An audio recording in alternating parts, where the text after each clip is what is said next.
you read this sentence, what's most important to me is that you count the number of F's that you find in this sentence. Please count the number of F's. Keep it quiet to yourself. Raise your hand, please, if you found 3 and only 3 F's. Excellent, great. Did anybody find 4? Okay. Anybody find only 5 F's? And anybody find 6? There's 6 F's.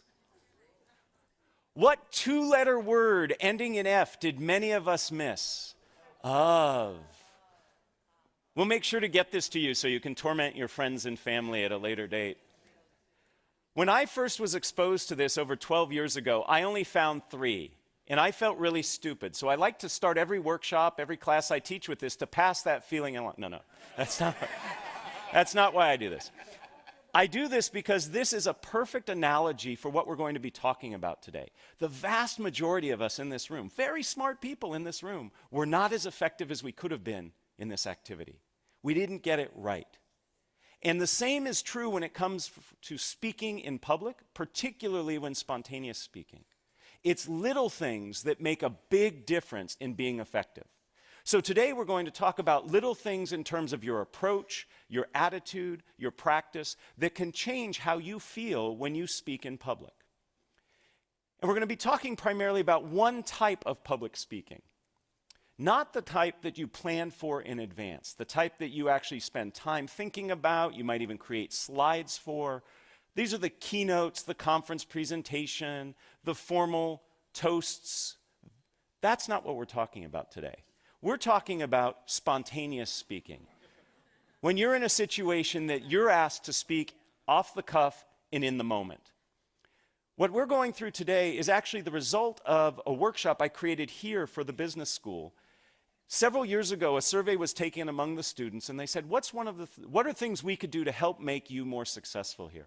And at the top of that list was this notion of responding to cold calls. Does everybody know what a cold call is? It's where the mean professor like me looks at some student and says, "What do you think?" And there was a lot of panic and a lot of silence. So as a result of that, this workshop was created, and a vast majority of first-year students here at the GSB go through this workshop. So I'm going to walk you through sort of a hybrid version of what they do. The reality is that spontaneous speaking is actually more prevalent than planned speaking. Perhaps it's giving introductions. You're at a dinner and somebody says, "You know so-and-so, would you mind introducing them?" Maybe it's giving feedback in the moment. Your boss turns to you and says, "Would you tell me what you think?" It could be a surprise toast. Or finally, it could be during the Q&A session.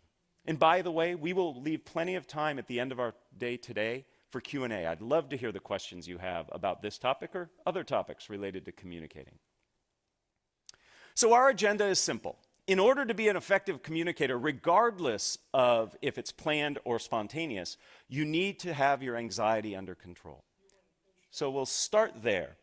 Second, what we're going to talk about is some ground rules for the interactivity we'll have today, and then finally we're going to get into the heart of what we will be covering. And again, as I said, lots of activity, and I invite you to participate.